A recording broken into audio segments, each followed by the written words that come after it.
Hola, derecho laboral. Bueno, hoy les vamos a hablar del trabajo y su reglamentación en la América hispana. Se los vamos a presentar Omar Bolívar, Sofía Quiroga, Karen Mata y yo, Juliana Fuentes. Bueno, vamos a hablar en este video desde su concepto general, qué es la mitad y la formación del derecho colonial. Esperamos disfruten este video. Iniciemos con el concepto general. Este proceso histórico comienza en 1492 con el descubrimiento de América. Después de este hecho, España inicia la conquista del territorio y de los pueblos indígenas. Posteriormente, se establece un sistema colonial donde la corona española impone sus leyes e instituciones. En este contexto, se crean mecanismos para controlar el trabajo indígena y también el trabajo esclavo. Un hecho importante fue la esclavitud.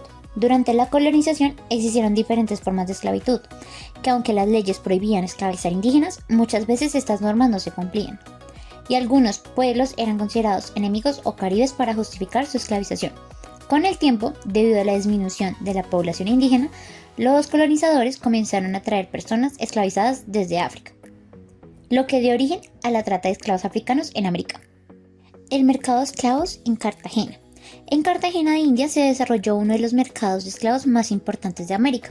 Los barcos llegaban desde África con cientos de personas esclavizadas después de viajes largos. Al llegar eran revisados y clasificados según sus características físicas para fijar su precio en el mercado. Incluso eran marcados con hierro caliente para indicar de quién era su dueño, lo que demuestra el nivel de explotación que existía en esa época.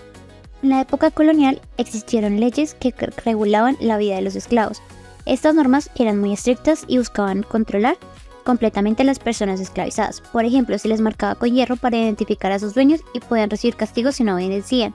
Un caso conocido ocurrió en 1782, cuando una esclava llamada Juana María Sanz de la Maza pidió su libertad por maltrato, pero finalmente la justicia favoreció al propietario.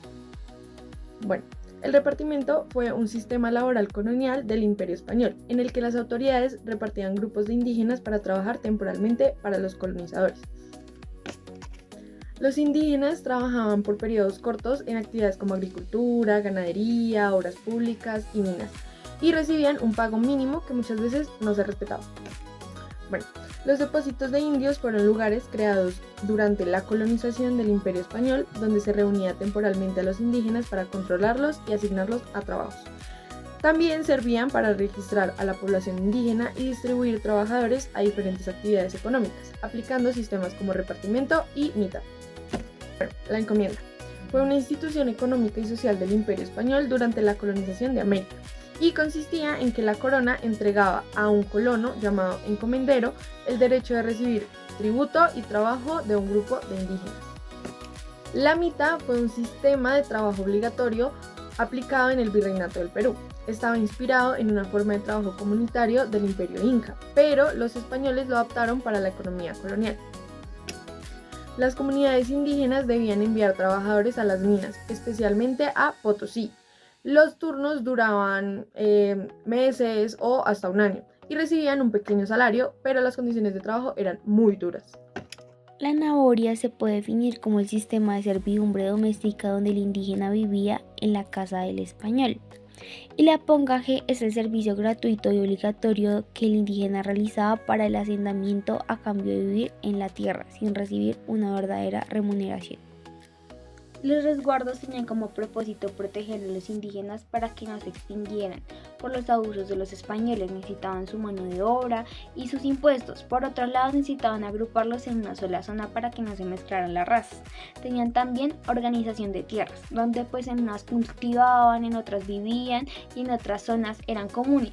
Y otras eran llamadas tierras de resguardo, donde utilizaban para pagar los gastos de la comunidad como los impuestos.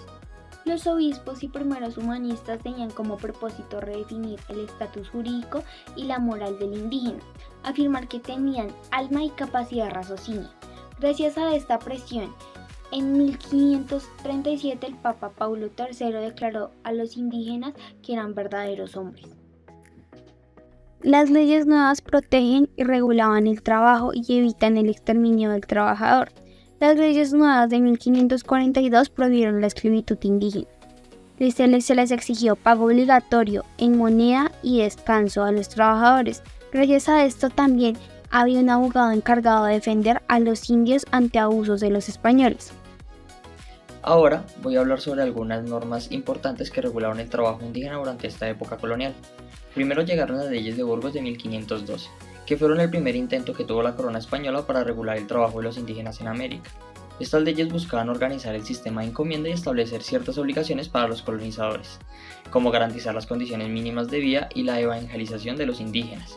Sin embargo, aunque parecía proteger a los indígenas, realmente mantenían un sistema que permitían su explotación y agresión. Más adelante, surgieron las leyes nuevas de 1542. Estas intentaban fortalecer la protección de los indígenas y limitar el poder de los encomendadores.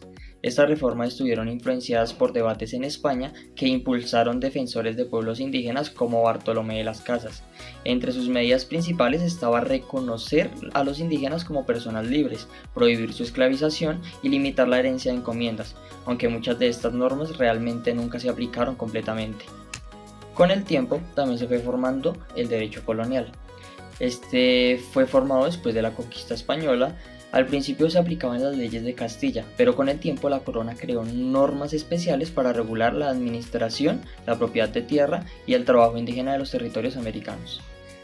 En conclusión, las normas creadas por la corona española, como las leyes de Burgos y las leyes nuevas, intentaban regular el trabajo indígena y establecer cierta protección para algunos pueblos originarios.